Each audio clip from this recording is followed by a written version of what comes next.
of your actions and consequences. You're not the only one to hurry to make this change. Be free, yeah. You need to fall down. You need to come out. You need to fall down into your crown. That little miracle, faith within your hands. Faith within your hands. Faith within your hands. Faith within your hands.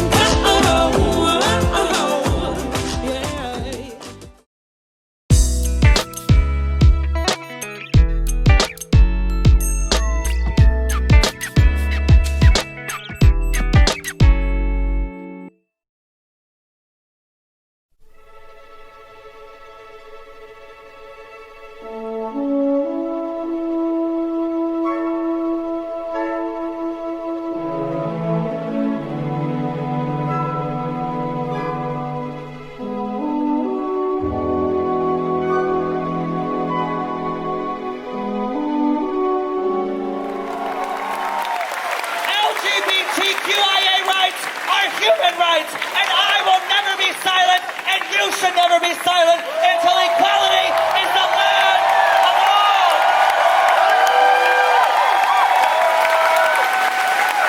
This is our moment.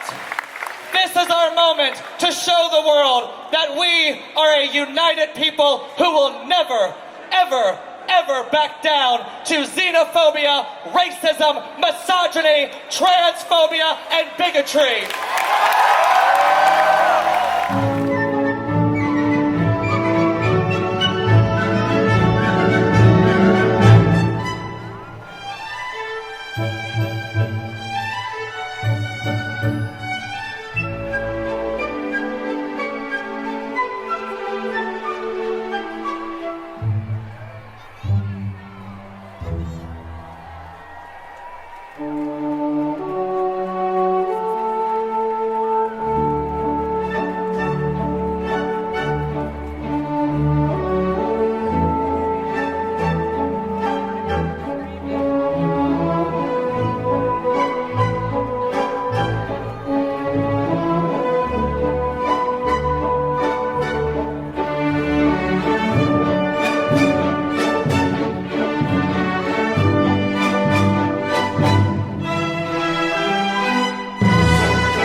When my parents first saw me as I am now, it put the found in dumb.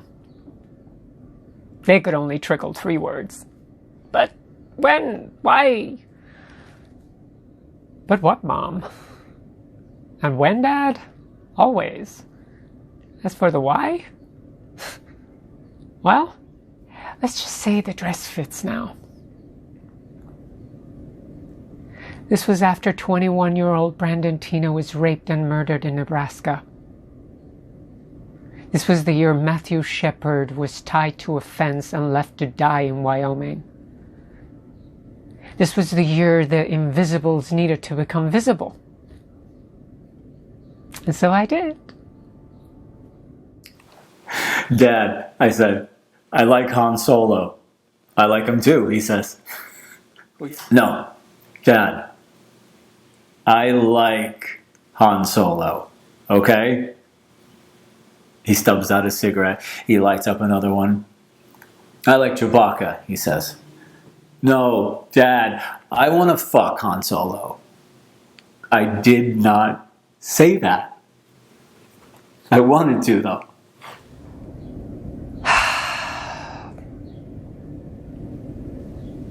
When I took my shirt off in front of her, she didn't blink twice. He didn't blink twice. He didn't blink once. He didn't blink. She traced the scars on my back like they were road maps, and she was lost. When I took off the rest, I asked him to turn off the light first. I hadn't fully transitioned. I was roughly halfway to where I wanted to be, if you want to divide the body into fractions. I was always good at math. I told her to leave the lights on. The heart wants what it wants. Emily Dickinson wrote that in 1862, when an average heart lasted 39.2 years. Yes. And sometimes the rest of the body wants what it wants to. I don't know if I'm ready for this, I told her. Which part? I didn't ask. He left in the morning like a fireman, his shirt on backwards, and a 5-alarm fire in his eyes. I like Han Solo. I'm no Han Solo. I'm no Princess Leia either. No princess at all, as he learned that night.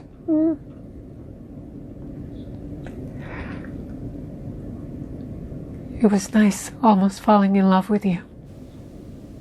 It was nice almost falling in love with you too.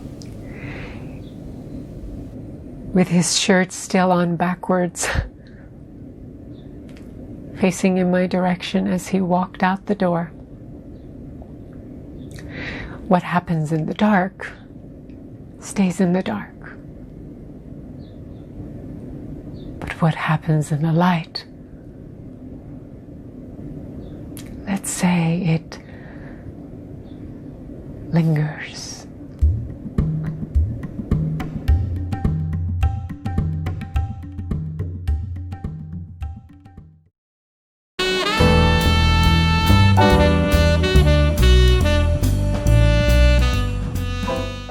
Hello folks, Rob Driemeyer here. Welcome to Broadway Barfly.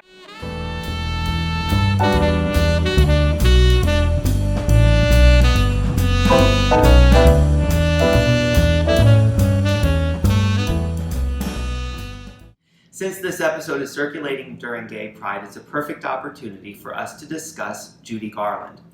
Judy Garland was considered one of the greatest entertainers of the 20th century, and Broadway played a small but special role in her career.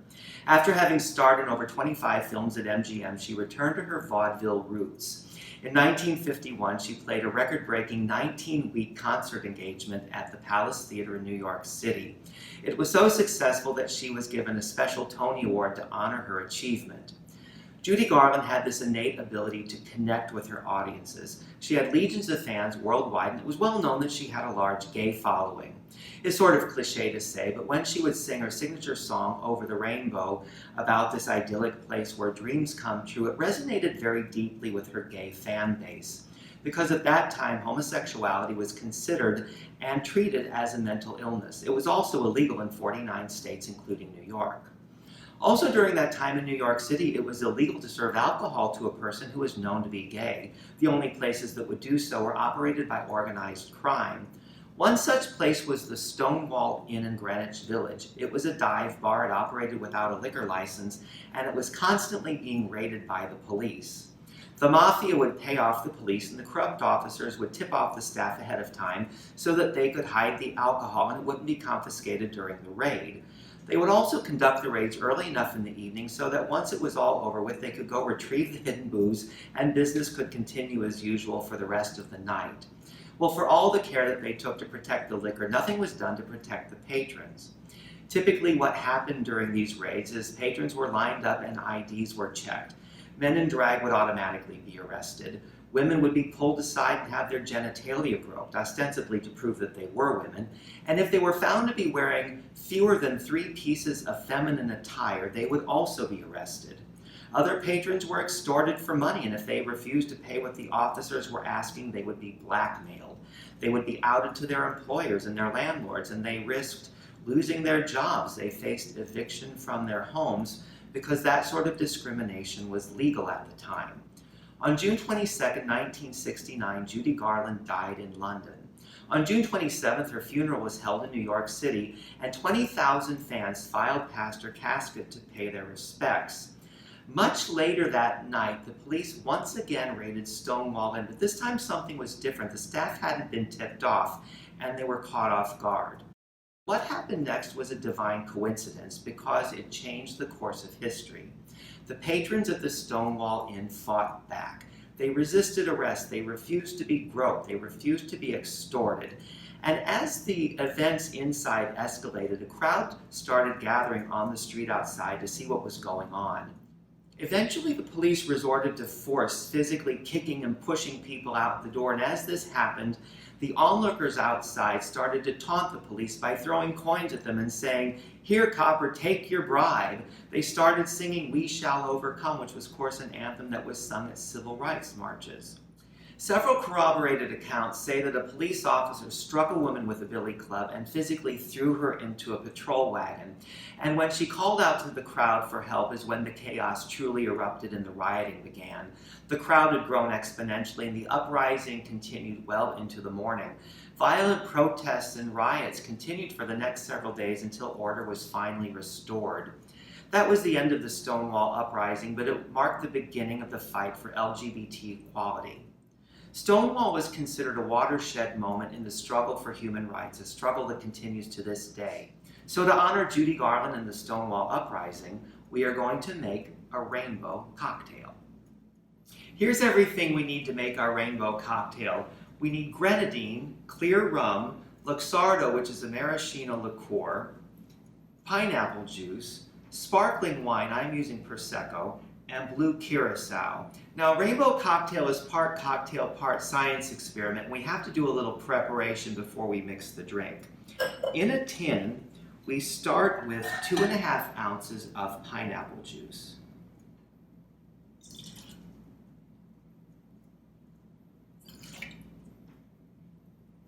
And to that, we add 1.5 ounces of the clear rum,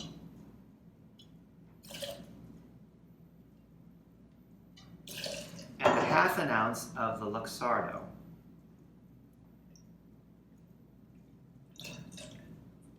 And we're going to give this a good shake to combine.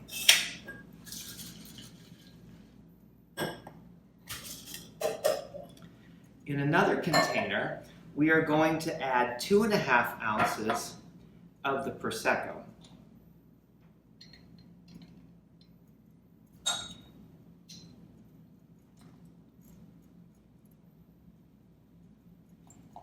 And to that, we're going to add about 1/2 ounce of the blue curacao.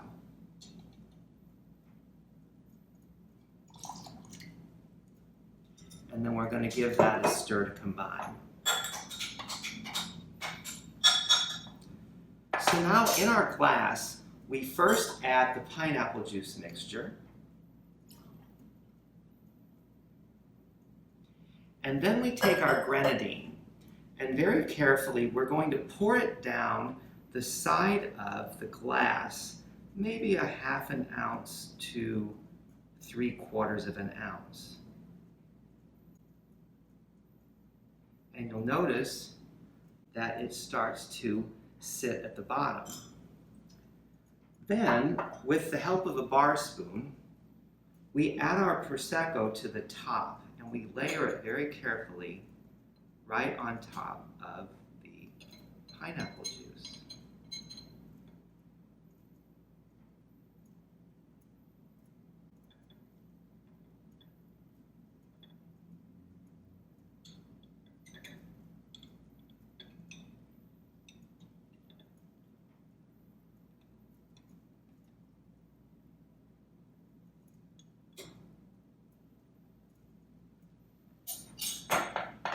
And then we let physics do its thing, and there we have a rainbow cocktail. Cheers. If happy little bluebirds fly beyond the rainbow, why, oh why can't I?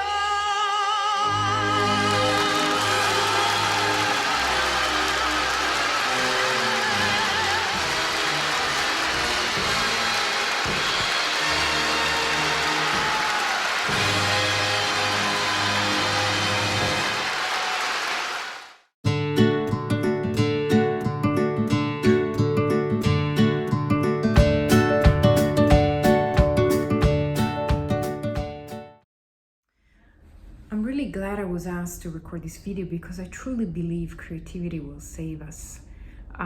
It certainly saved me growing up. It was a powerful outlet of expression. Not only do I believe creativity will save us, I also believe it would lead us to a new phase we need in our development, new state of consciousness. And I do believe in humanity, and I believe we can make it through these difficult times. I actually wrote a song about it. It's called We Are Treasures. And it's an encouragement to connect with these treasures and gifts each one of us was born with. We all have. And I believe that we have the responsibility to connect with them, to search within and see how we can use them to contribute to humanity, to this planet.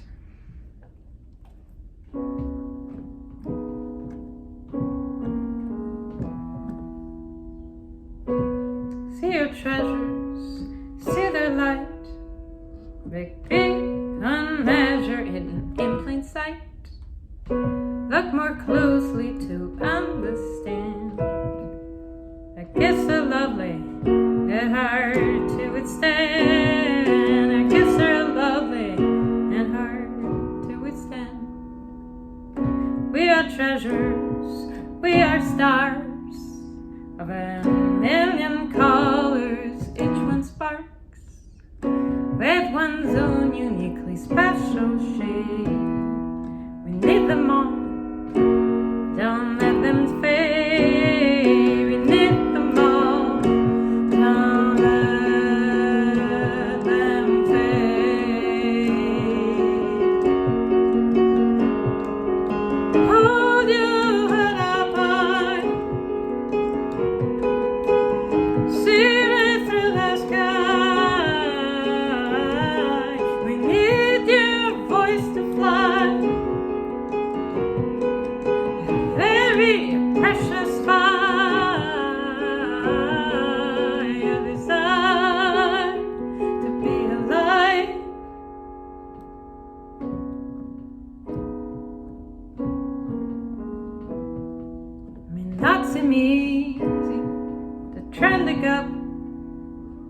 wondrous beauty we all got. Yeah, it's right here and it's so clear. It is our nature, not hate and fear. It is our nature, not hate and fear.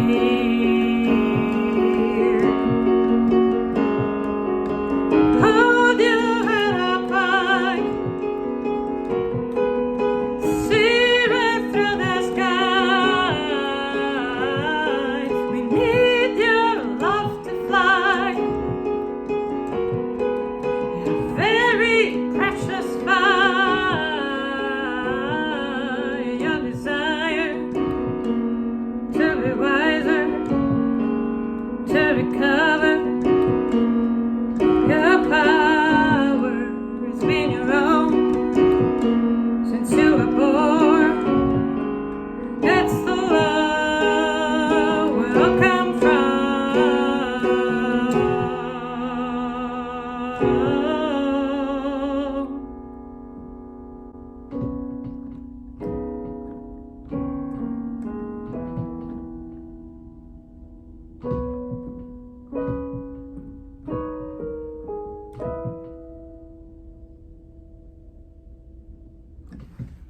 Ready, set, imagine.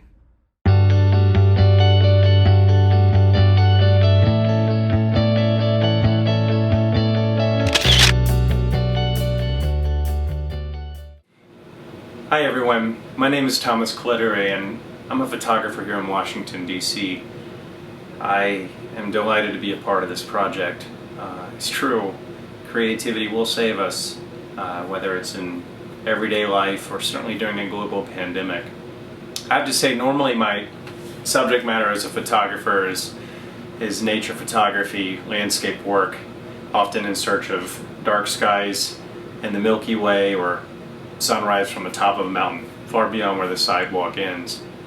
Obviously, those options have been a little limited during the pandemic, with everyone forced to stay close to home. The first month in particular was very difficult, trying to make sense of what was happening, shifting to new normal. And I can't say there wasn't a little bit of stir crazy and cabin fever. With some inward focus, I embarked on this project, Stoop Sessions in the COVID age. It's a simple concept, really. It's just a series of portraits of friends in and around town, taken outside from a safe distance, from their entryways, front porches, and front steps. And I think it's given me a way to give, as a gift to friends, images of themselves, their pets, a lot of pets, but it's also given me a medium to stay connected, to have conversations with these people I care about, as we're all dealing with this gnawing collective experience. All sorts of things that, as people adapted and evolved with the times. And it was great to hear about that. I also got to see how life really goes forward, pandemic aside. I had a couple that I know who had a baby just the week before everyone went on lockdown. And so the portrait session was their first family portrait. In a drawing from East of Eden, a book by John Steinbeck, he always said a lasting and great story really has to be about everyone or it won't last. And I think that's really true. You can see the statistics, the images of hospitals, ventilators, the lack of leadership in Washington. And behind all of that and the swirl and the media churn are all of our lives and how we're personally affected by this and what we look forward to when we're on the other side of it together. My goal with this project was to have a time capsule of this wacky time we're living in, this tragic time, this trying time, and remember what it was like, force us to remember what we are learning from it under difficult circumstances, and hopefully that stays with us long after this pandemic when it ends. And so going back to John Steinbeck, according to him, we're going to pass something on no matter what we do, even if we lie fallow. And my goal is not to lie fallow. It's to put creativity to work, to keep myself engaged, staying connected, inspired by so many people out there that are weathering this time.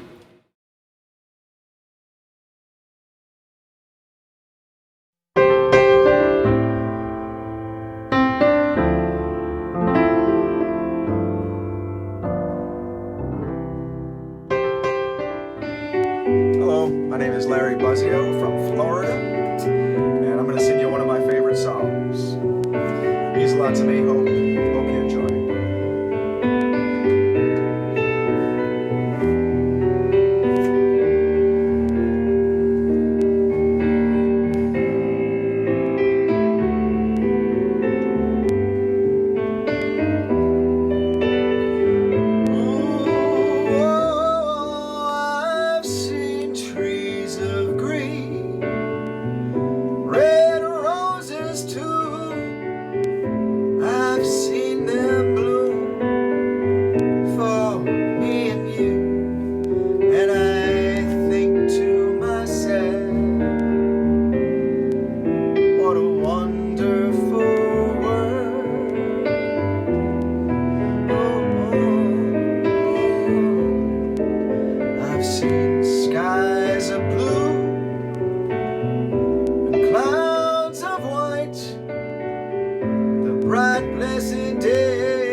Free, yeah. You need to fall down.